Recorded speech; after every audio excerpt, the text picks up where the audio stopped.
All around the world, there's been an increase in the practice of spiritism, fortune-telling, witchcraft, and Satanism. This video seeks both to warn and inform the viewer about the possible dangers of any involvement with the occult. Hey, you know, it's incredible, isn't it, the amount of people we've actually met along the way who've needed to have been set free from involvement in the occult and other practices. Getting involved can open up doorways for spirit beings to harm and oppress us.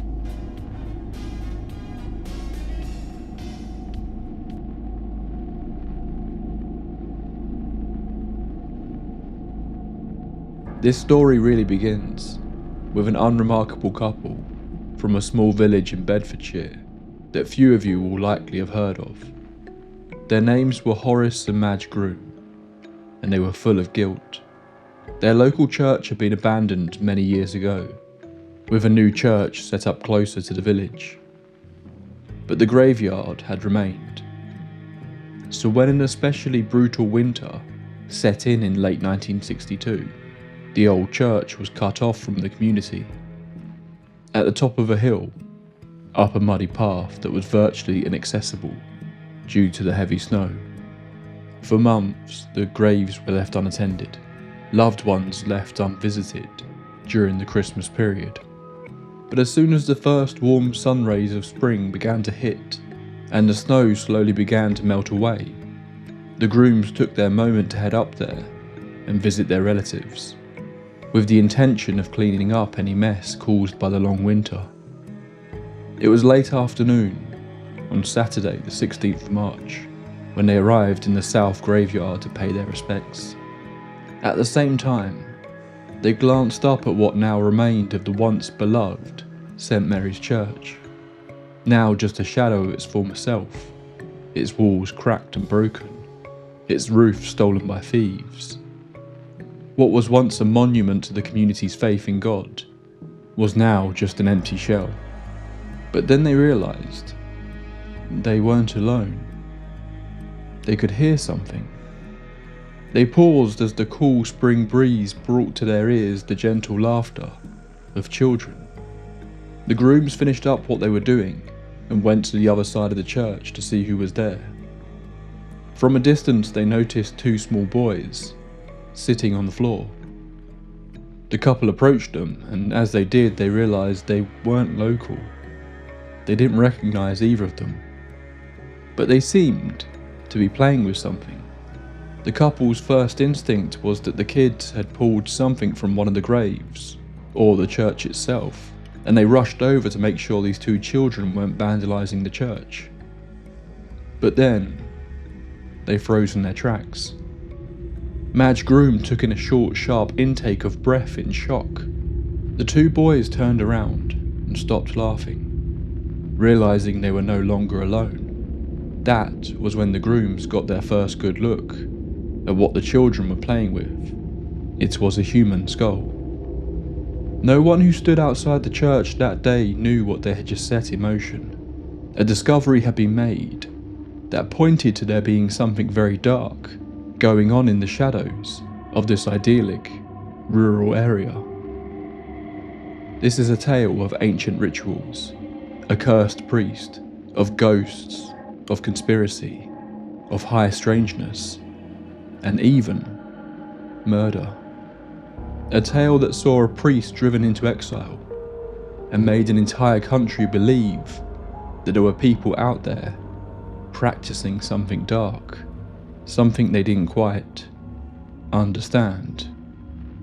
This case feels like something ripped straight from the plot of a folk horror tale, but seemingly it all really happened. Get yourself a warm drink, dim the lights and get comfortable. We've got quite the rabbit hole to go down tonight. This is the case of the Black Magic Church of Clophill. Welcome to the Tape Library. Just a few bits of housekeeping before we begin. I want to take a moment to welcome our sponsor for this episode, Manta Sleep. If you are a long-time listener of the Tape Library, you will know that Manta has been supporting the show for a few years now. We've continued working together because I genuinely love their products. They have a wide range of high quality, extremely comfortable sleep masks and other sleep related products. I'm really fussy about sleep masks, and despite multiple attempts I could never get on with them, but Manta Sleep's masks have really worked for me. I really like the different options they have to try and provide something for everyone. If you want a recommendation, their Sound 2 mask is the best of the bunch in my opinion, and has the added benefit of having razor thin Bluetooth speakers either side. You barely notice they are there, and they are perfect for falling asleep listening to spooky stories. I've also just got hold of their white noise machine, so I'm going to be giving that a try in the next few weeks. I'll let you guys know what I think of it very soon. Use the link below or the code TAPE at checkout to get 10% off your order and support the show. Thank you to Manta Sleep for their continued support. I'm here every couple of weeks bringing you real life cases of the strange and the unexplained, so if you want to hear more, please be sure to subscribe. Just to pre-warn you, this episode does contain brief references to a number of topics that might be upsetting to some, including sexual assault and animal cruelty. So if you're particularly sensitive to conversations about these topics, it might be worth skipping this one. With that out of the way, let's begin tonight's story. To tell the story of Clophill, we first have to look at the history of two different elements of this story that were unknowingly on a collision course with one another. The first is the church itself. There are many rumours as to why the old St Mary's Church was located where it was, around half a mile away from the village. There were rumours of it being used to house those suffering from leprosy, that it was previously a site of great interest to the pagans, that the church was even constructed the wrong way round, suggesting this meant it faced the devil and not God. But seemingly none of this is true, or at least we have no evidence that this is the case. Built in the 15th century, the church was used largely without issue, right into the 1800s. But as the population of the village of Clophill grew and grew, the church was slowly starting to be seen as not fit for purpose. For years, discussions were had about building another, and in 1849, a new St Mary's Church was built in the village itself.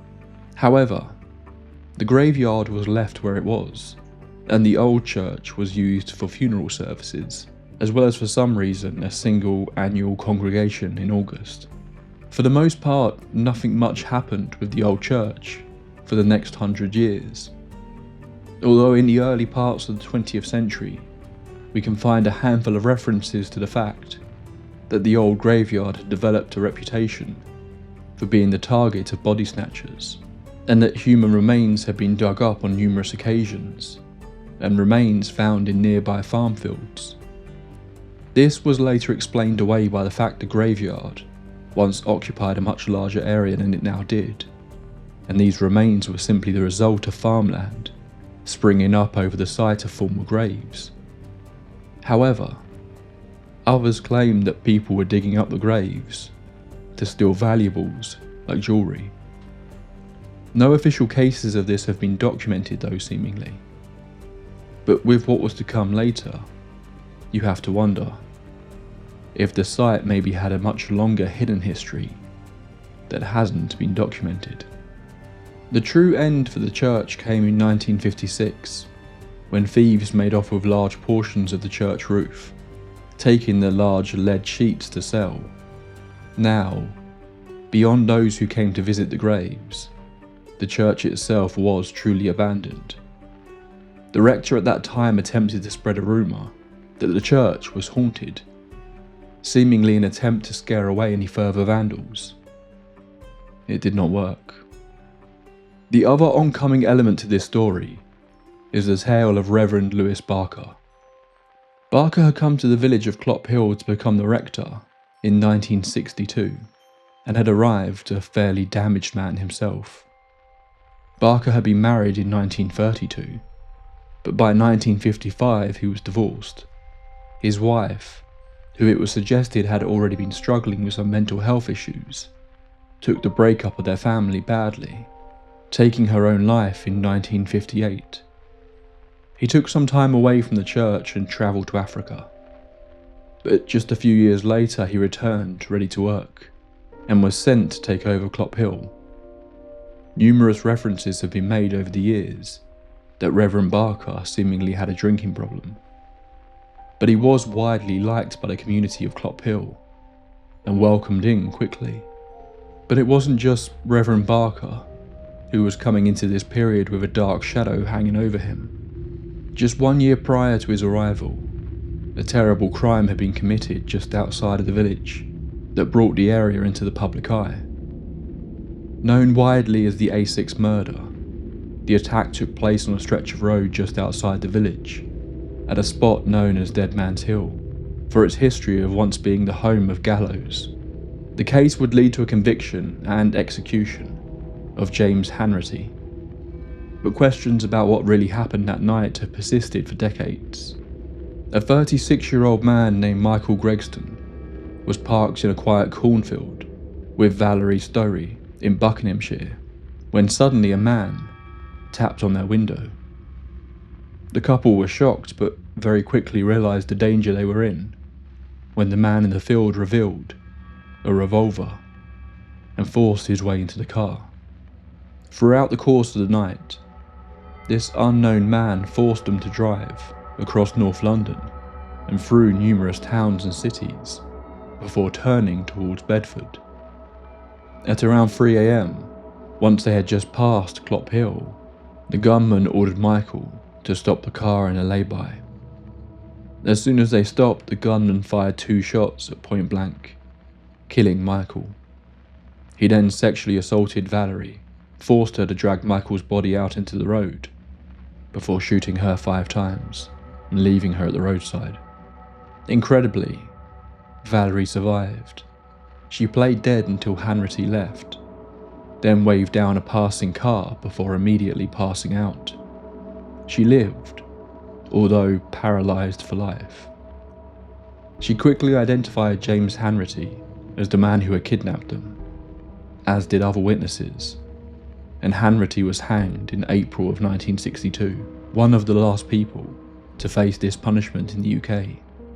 Due to the general public outcry towards capital punishment at the time, numerous people argued that this case was controversial and that Hanratty was innocent, although in the last few decades it has been proven he was the murderer through DNA evidence. The other key suspect was a man named Peter Lewis Alphon, an eccentric drifter who admitted to the crime, despite Valerie not recognising him at all. What is more interesting for the rest of tonight's episode is that Alphon was also interested in the world of witchcraft and black magic. Of course, this was the 1960s, so he wouldn't be alone. Do you regard black magic as being purely fictitious, or is there some truth in it? Some truth. 100% truth. There is nothing fictitious about black magic, in any way whatever. It is a fact. It is a fact which has existed for several thousand years. In 1951, the Witchcraft Act was finally repealed, and throughout the following decade, numerous practitioners of magic began to surface. This, combined with the counterculture of the time, meant that numerous people were engaging with the idea of occult practices. This wasn't just murmurs about strange people in the countryside. There were identified covens, operating openly throughout the UK. Stories of moonlit naked dances in the forest began to filter into the public consciousness, but with it came a sense of unease and distrust. The general public wasn't familiar with terms like White Witch. To many, all occult practices were the work of evil, and those who believed in such things were in league with the devil. Even another village just a few miles from Clophill had a coven operating in it, according to the locals.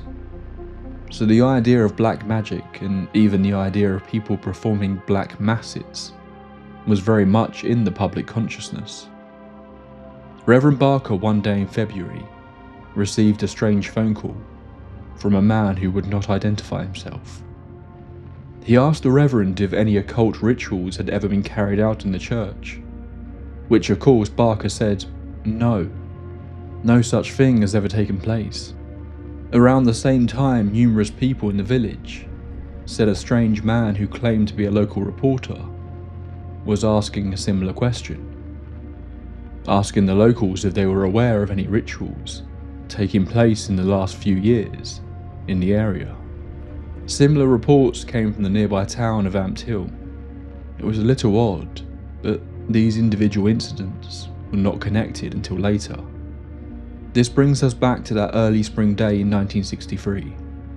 Reverend Barker received a knock on his door. It was the grooms, but they were accompanied by two children that he did not recognise. These two children were Duncan Stein and Calvin Smith, two boys from the nearby town of Luton, who had received bikes on Christmas Day, but due to the brutal winter, had not yet had a chance to use them. Aged only 12 and 13, the two boys cycled for miles, headed in the direction of Chick Sands Air Base. But along the way they passed through Clophill and found the path up to the old church that they had never visited before. Curious, they headed up to take a look at the place. They left their bikes on the grass and walked into the remains of the old church. They climbed a small barbed wire fence that offered little protection to the building and entered the ruins. The two boys must have felt a sense of shock at what they saw. Virtually in the middle of the church was an iron spike sticking out of the ground. Impaled on the spike was a human skull, missing its jawbone. Surrounding the spike was what looked like blood and chicken feathers, along with further human bones placed in a circle around the spike.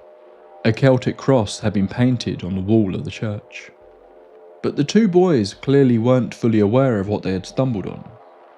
Instead of running in terror, they picked up the skull and several of the bones and took them out into the graveyard, inspecting them as they sat and ate their lunch, which was the moment the grooms found them and marched the boys straight down to the rector, convinced these boys had broken into a grave.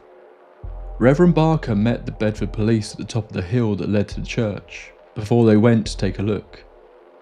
It appeared the boys had been telling the truth. A large stone slab had been cleared of debris and numerous human bones had been placed on it. The spike was there, seemingly a piece of the ironwork that had been pulled off the church. Numerous symbols were reported as having been drawn on the church walls, including the previously mentioned Celtic cross. Although interestingly, it appeared that another cross was on the wall next to it, albeit faded and weather-beaten, suggesting whoever had done this had been there before, likely at some point during the long winter. Outside in the graveyard, they found that numerous graves had been disturbed. 6 had been dug into, but due to being filled with rubble, the remains had not been excavated. But the 7th hadn't been so lucky. They belonged to a woman named Jenny Humberstone, a woman that had died in 1770 at the age of just 22. Seemingly the reason for the choice was purely chance. It took 4 policemen and the rector to pull the stone slab that covered her grave back into position, which caused an instant moment of revelation for both the police and the reverend. This was not the act of a single person, or a couple of teenagers. To do what had been done here required a considerable amount of effort and bodies. While it seemed like nothing like this had happened before, the reverend did later admit that it wasn't the first time the graves had been interfered with. Over the past few years, there had been evidence of at least 3 attempts to dig up the graves of those buried at Old St Mary's Church, but they had largely been unsuccessful. Unsure what to do with the dug up remains, Reverend Barker locked them in a cupboard until he could arrange to have them reburied. The press soon descended on the sleepy little village of Clophill, and the narrative from both them and Reverend Barker was clear. This was the aftermath of black magic. Someone had used this old forgotten church as the site of a ritual. Some believed it was an act of mockery, a way to attack the Christian faith. But others saw it as an attempt at necromancy, the practice of summoning the dead in order to learn the future. Even the police released a statement shortly after the event, claiming they believed much the same. The press soon started referring to it as evidence that a black mass had taken place. On the Monday after the gruesome discovery was made, Reverend Barker went up to the old church with the Archdeacon of Bedford. The two men were having a conversation in the churchyard when they noticed a car pulling up towards the gate. Reverend Barker ignored it initially. The press and local onlookers had been coming up all hours of the day, so it didn't seem unusual. The driver walked towards them, and speaking in what Barker described as a foreign accent, he said he had heard about the incident and was interested in the subject of black magic. When Reverend Barker asked who the man was, he simply ignored the question and instead seemed to downplay the idea of a black magic ritual having taken place in Clophill. The strange man then said no more, walked around the church for a while before getting into his car and driving away. An incident that chillingly echoed the strange visitor from the month prior. The following weekend on March the 23rd, Barker reburied Jenny's bones. The press were quickly losing interest, and the police were continuing their investigations quietly with little success. But on the Monday afternoon, Barker received another knock at the door. It had happened again. Less than 48 hours had passed and someone had dug up Jenny Humberstone's remains. Barker tried to downplay the event, claiming he believed a photographer had simply broken into the grave to get a photo. But again, the stone that lay over her grave was not an easy thing to move. It would require multiple men to do it. He decided again to hide the bones until he could create a more permanent way to keep the grave safe. Despite the dying down of press interest, an ITV television crew appeared on Wednesday the 27th, wanting to cover the story for the show this week. The presenter of the segment, folklorist Eric Marple, recorded the segment in Jenny's open grave, climbing down a ladder to stand in it. Initially it seemed he was happy to do so, but he was later quoted as saying, "All the time we were there, I had this horrible feeling that something or somebody was watching over us. There was an atmosphere I can only describe as absolute evil, and I never want to go there again." This wasn't just showmanship from Marple though. He fainted during the recording. Twice. On Sunday the 31st, it seems those responsible struck again, although when they this time dug up the grave to find it empty, they apparently set out to vandalise the gravestones. It was reported that Jenny Humberstone was reburied for a third time around this point, and seemingly for good this time, with 8 tons of soil poured to seal it, although it appears this might have been a little bit of dishonesty from Reverend Barker, but we'll get into that in a little bit. It would be easy to dismiss this whole thing as the work of pranksters, or bored teenagers. Certainly a lot of the later events after the initial ritual could be blamed on them. For a long time afterwards, the church in Clophill became a hangout for young people, and the ruins and graveyard were vandalised on numerous occasions. But the initial incident that kicked this all off felt calculated. Someone had planned to do this. Someone had brought along multiple people to pull it off. And what was about to happen in the nearby village of Caddington was about to make all of this feel a lot more serious. The incident at Clophill was estimated by the authorities to have actually taken place on the 10th of March, the night of the full moon. The next time the moon was full, something equally troubling was discovered.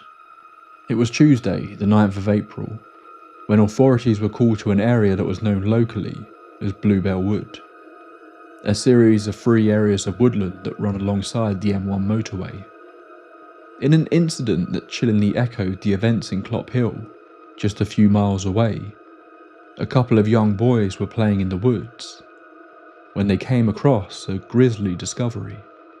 They found two circular clearings that had seemingly been created by trampling down the undergrowth. They were surrounded by dense bramble bushes. In the middle of one of the clearings was a tree.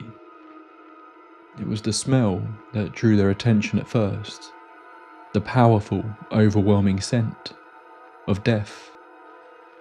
Hidden throughout the bramble bushes that surrounded the clearing were the decapitated heads of 6 cows and a horse.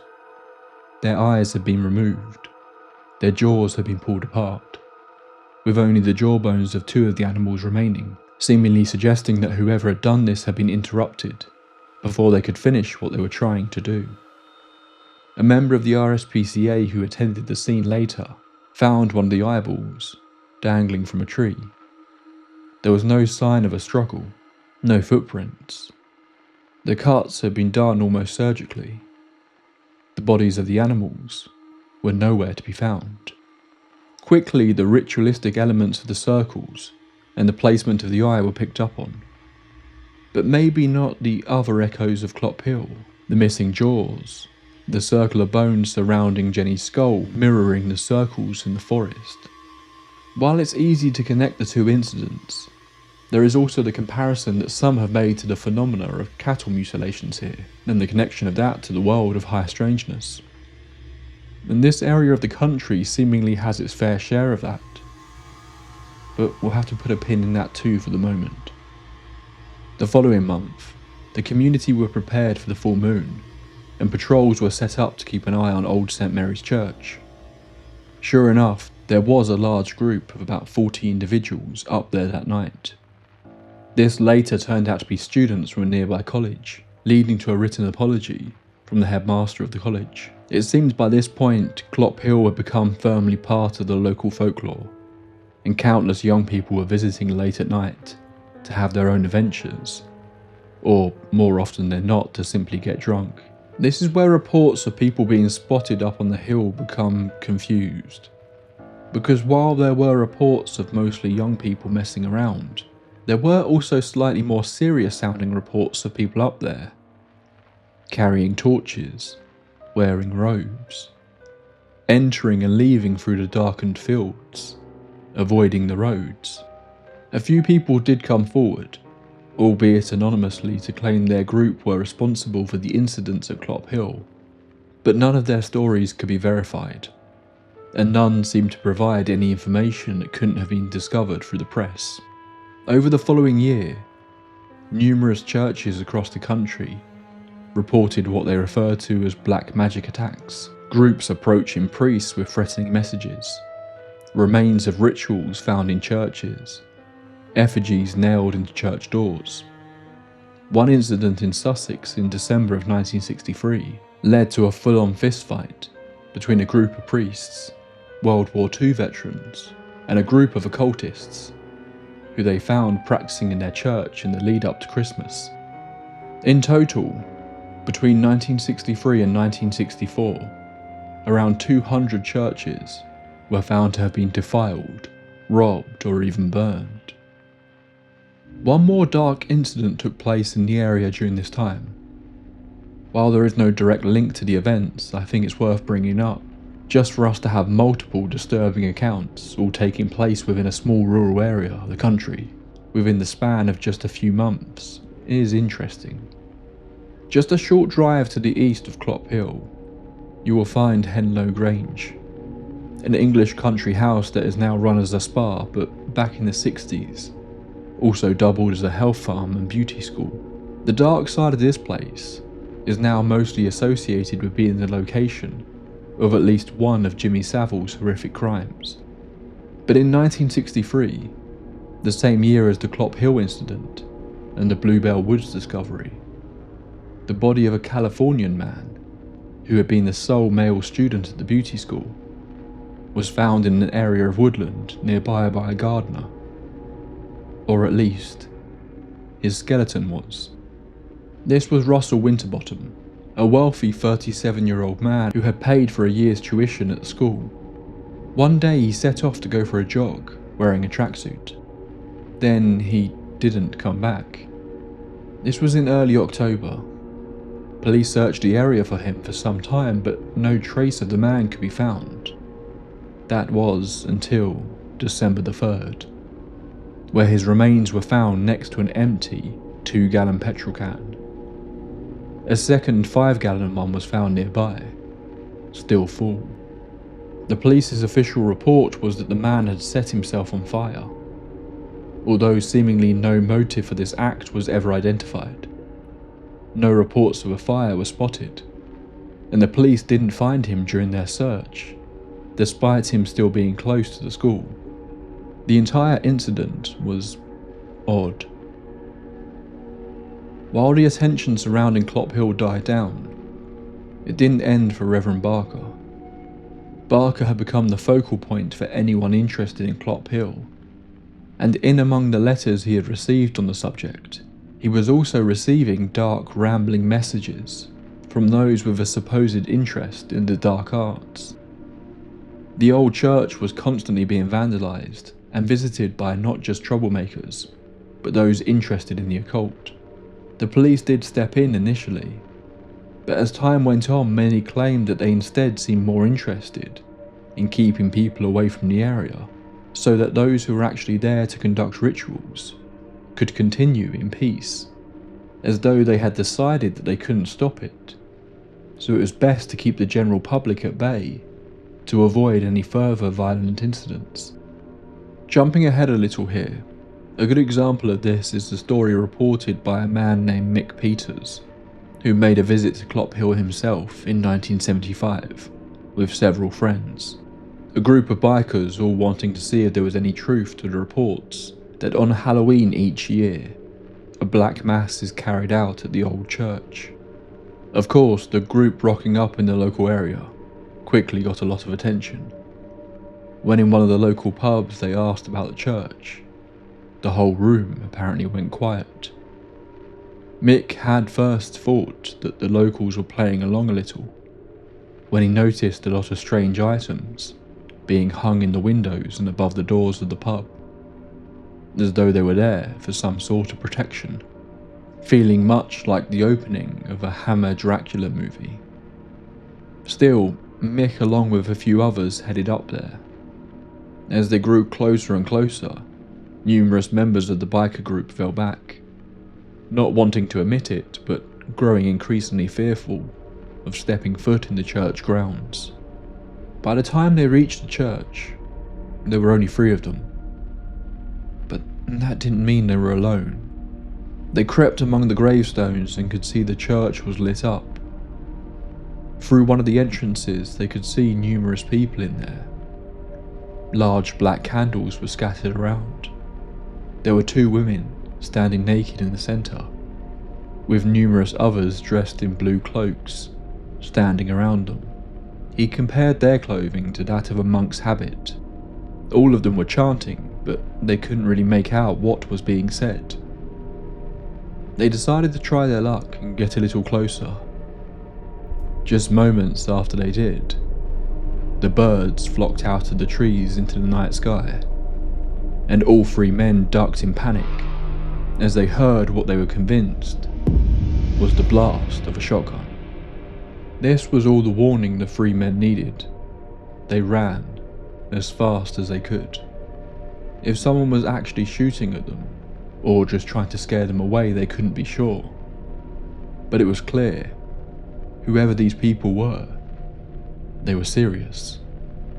This wasn't a case of kids messing around with the occult. When they reached the bottom of the path, they found a number of police officers who had been clearly stationed there for Halloween. When they told the police what had happened, the officers told the men to clear off, that they had no right to be there. Later that night, a fire was lit in one of the tombs, and a number of gravestones were vandalised.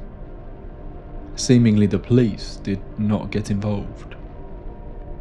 Mick returned the following day. Sure enough, there was the now familiar aftermath of a ritual. including what appeared to be numerous human bones scattered about, and something painted on the wall in Latin. In recent years, the message Mick saw has been translated by author Kevin Gates as saying, "Do not look." But back to the 1960s and Reverend Barker's plight. Money was constantly being sunk into repairs needed in the graveyard as vandals destroyed tombstones. Symbols and messages were sprayed on walls. Reverend Barker was not a young man, and the stress of all of this was really starting to get to him. Increasingly, people reported seeing the priest drunken, unshaven. The new church also began to have its own issues, and it seemed likely it would have to be demolished if significant money wasn't raised to repair it. The parish room of the new church was destroyed by a fire when the Reverend created a bonfire outside. Then, just a few years later, his daughter was hit by a car and killed.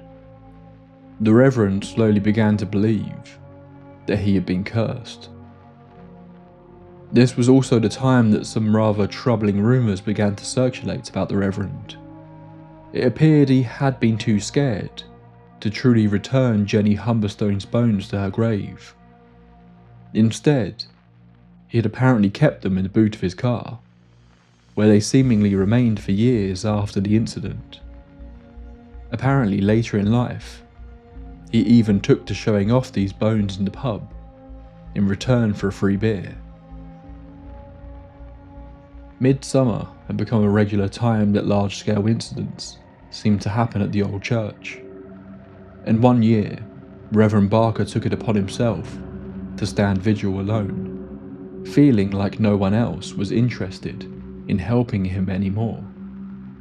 For 3 nights he visited the church and waited, but there was no one. No cars, no visitors, no voices, just him and the gentle howl of the wind. On the final night he waited until around 3 AM before, exhausted, he decided to head back to the rectory and get some sleep. When he returned the following morning, 2 tombs had been opened and the skulls removed. Had they been there the entire time, watching him, waiting for the moment he would leave? Or was something else at play here? Something more otherworldly? The Reverend didn't know, but he was at his breaking point. He began to demand that the church be pulled down. The tombstones ended up being moved from the locations in the graveyard to the perimeter of the churchyard to stop any further excavations of the remains, which seemed to help, but the church remained standing. By 1969, the stress had become too much for Reverend Barker. After years of battling these seemingly unknown groups, he stepped down and agreed to retire.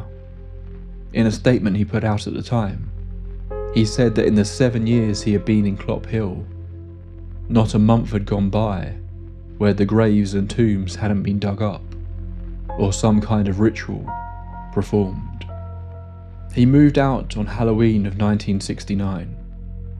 That night, countless young people from the surrounding area invaded the old church and held a Halloween celebration. If it had intended to be or not, this party marked the symbolic defeat of Reverend Barker. While the visitors on Halloween seemed to be mostly drunk teenagers, the remains of another ritual were found in the ruins of nearby Halton House. Yet again, the discovery was made by children playing in the ruins the following day. Black candles, a white circle painted on the floor, and a sheep's heart placed in the centre. It all felt very familiar. But this didn't mean it was over in Clophill either. Over the following years, numerous pieces of evidence of rituals were found. One excavation that took place in 1973 discovered numerous remains of birds buried in the ground inside the church, as well as a doll covered in what appeared to be magical symbols. Even the local American Air Force men who had been stationed at the nearby Air Force base of Chicksands were very aware of Clophill, sharing stories about the place, claiming to see oddly dressed people walking through the fields late at night. Although some of the locals were suspicious of the airmen, suggesting that they might be behind a lot of the activity. Conspiracies even started to be brought up that the base itself was connected to whatever was going on in Clophill in a more clandestine fashion, that the secretive base was in fact conducting some sort of experiment in this place that seemed to have a power to draw in a lot of different people. There were also UFO reports made over the area during the major period of the supposed occult activity in the 60s, but there is little evidence to connect the two. Reverend Barker moved to Hitchin, around 10 miles away. Seemingly this wasn't far enough. Just a few months after he had moved, the Reverend was out for a walk along a track that ran alongside his new home. There, he found an area of the ground had been cleared. An effigy had been built using stones, a fire had been burnt, and bones were scattered all around. In Reverend Barker's eyes, this wasn't someone messing with him. It was serious. Someone really was trying to curse him. Someone wanted him dead. Barker stayed for a while, but eventually decided that he needed to move much further from Clophill. He moved to Somerset and lived a life of obscurity for his remaining years. Not much is known about his time there, if he was truly free from whoever was tormenting him. But either way, he passed away in 1985. Around the same time, numerous residents in Clophill claimed to receive anonymous letters posted through their doors, covered in occult symbols. Seemingly these letters were a warning that all of the activity at Clophill needed to cease. It seemed to suggest that the locals were responsible, and if they didn't stop, things would turn bad. But by this point it seemed to most at least that the activity had stopped, or at least drastically decreased. Sure, there were reports of people up there late at night causing trouble, but they mostly started to fizzle out, and the apparent evidence of black magic rituals became few and far between. But that didn't mean that Clophill was free from the strange, because from the moment the Reverend left the area, a new phenomena seemed to spark up. The first documented report of a ghostly sighting in the area came just a few short months after Barker moved away, during the Christmas period of 1969. It was the early hours of the morning, when a local newsagent named Lawrence was out delivering papers with his wife. They were travelling on one of the lanes close to the church, when they saw a light in the distance that they assumed was a cyclist. But as they approached one another, he realised it was a man on a horse, carrying a lantern. They got closer still when Lawrence said he became convinced it looked like the man was dressed like a monk. But the couple didn't have long to process the strangeness of the situation, as it was about to take on another level. The man and the horse didn't move around the car, they simply passed through it. Lawrence, terrified, jammed his foot onto the accelerator and drove off as fast as they could, refusing to look back. They kept their story to themselves until 1 year later, when a local woman asked if on his deliveries he had ever spotted a strange man in a cloak riding a horse around the lanes in the early hours of the morning. An almost identical encounter was reported just 2 years later in nearby Chicksands Wood. At the actual church itself, there is said to be the ghost of a woman who is either called Sophie or Sophia. This story seems to begin in 1972 when a Luton-based ghost hunter captured a picture of what he believed to look like a ghostly woman standing behind his wife in one photo. Although the rumours of Sophia's ghost seemed to spread back further, it became easy to connect this story with the photograph when a tomb was discovered right under where the spectre in the photograph was said to have been standing, belonging to someone called Sophia. There have also been reports of similar hooded figures to that which was seen riding a horse being spotted in the ground too, although these could have been stories that have been muddled in with the occult practices.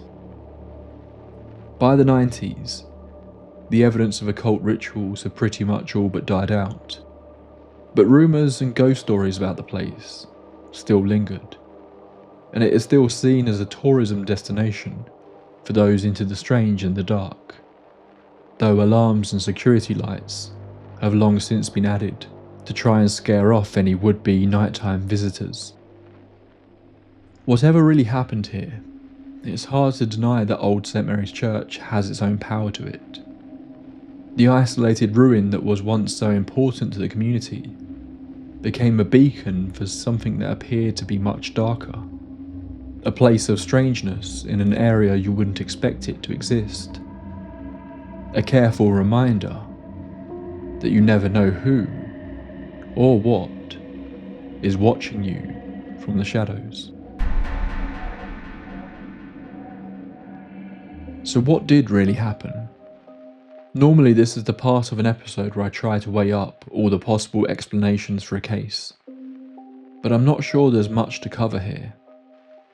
These events really happened, and it was widely agreed that there was a level of effort and seriousness to the proceedings that seemed to suggest this wasn't merely the work of pranksters. But of course, once the stories got out to the wider public, Clophill became a destination for anyone with even the slightest interest in the unexplained in the area, so the stories quickly become muddled.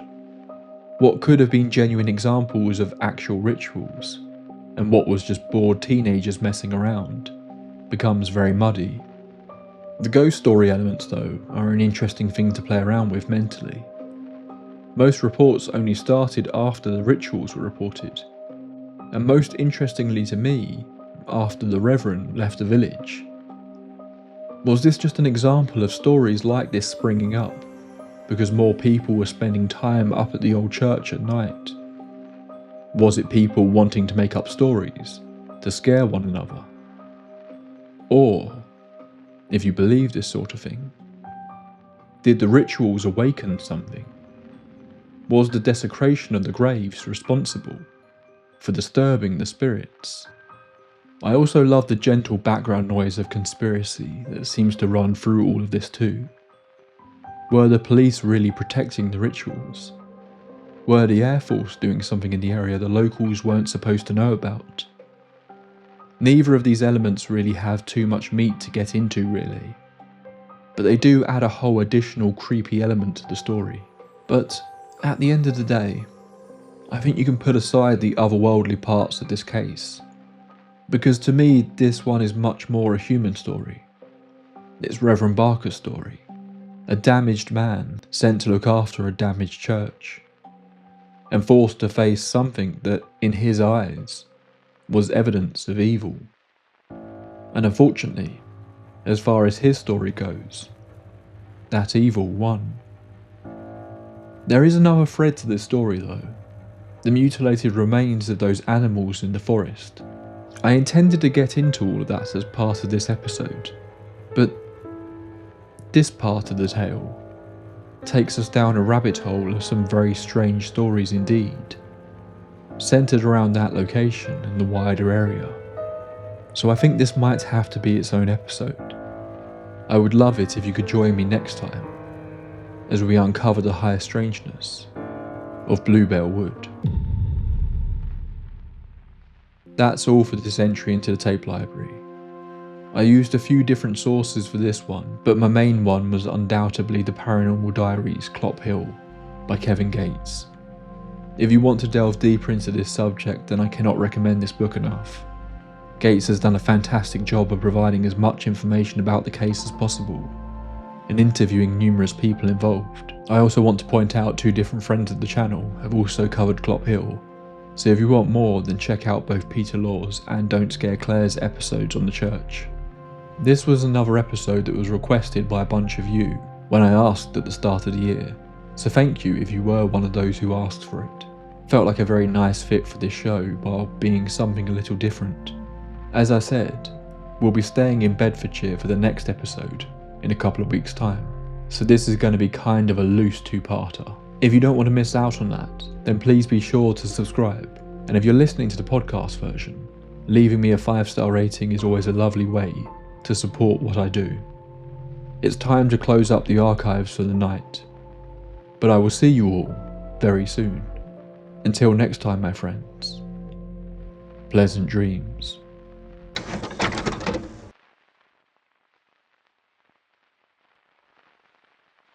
This episode was made possible by the kind donations from those on Patreon. First up, our tape library archivists, Shan Harding, Adam M, Edgar Allan Ho, Adam Grantham, The Magic Pumpkin, Lucas Wiles, Yenok, Aurora, Lee Borrocks Johnson, Now and Zem, Pat McShay, Pantherpaw, The Elusive M, Yoinks and Away, The Bisexual Moon Cult, Emulated Phoenix, Jamie Long, Lisa Mary Sheridan, Gaffy with a G, Plum Blossom, Gina Britton, Emily Carlin, Sarah Boyd, Thomas Boatwright, Stephen Lutman, Crystal E, West Virginia Vegetable Man, Dawn Swan, Tina S, Sean Miller, Juno, Joseph Conderla, Jolly Jedi, Pixelina, Joe, The Crimson DM, The Detective, Jean Janine, Darla, Alfredo Sandoval, Midia Zabine, Dominic DeAngelis, Dagon Odorleg, Judith Hacker, Eric Salas, Mirashard, Adeline, Ashlar's Books, Gabrielle Umaka Grimm, and Sandy Lusk.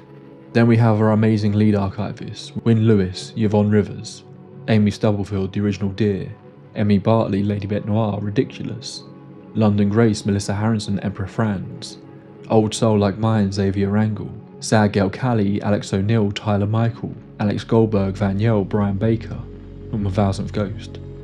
And our insanely generous Grand Overseers, Harrison the Overlord, Leah Carmella, Bad Diddle, Katie, Morning Rain 2619, Agent 355, and Queen of Flatulence.